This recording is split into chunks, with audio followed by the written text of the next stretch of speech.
ეხლა მივასხამ ღვინოს. ეს ღვინო არის შორი. და ესეც არის სტაფილოს წვენი. აკეთებ ექსპერიმენტს. ნახოთ რა გამოვა. ესე იგი, ამ ჩემს ნაუმარ საწევად გამზადებულ ექსპერიმენტს ჩავდეთ ვეჯაში. შემდეგ დავალაგებთ ეს გამზადებულ ოქსის ხილს. ესე იგი, გადამოხეს.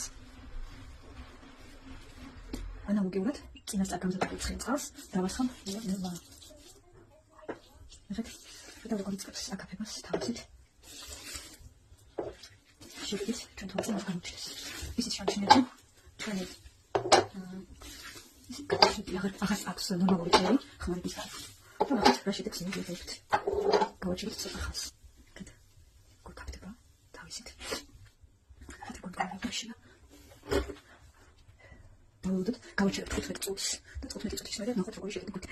მინდა გითხრათ, რომ შეწყვეტი კი ვიდეოს გადაღება, მაგრამ ნახეთ როგორ არის, როგორ გახდება ფაქტიურად. კაფე. იწევს და იწევს ზემოთ. ნახოთ, ძალიან დაბლარი. ესაც ჩვენი შედეგი. გინდა დაიჯერეთ, გინდა რა. აი, ყველა ნახეთ, თქვენ თვალწინ დავასხეს სტაფილოს წვენი, ღვინო და ყველაფერი გაშორდა ქონდაზე ტომა და ტუშები. არაფერი აღარ არის.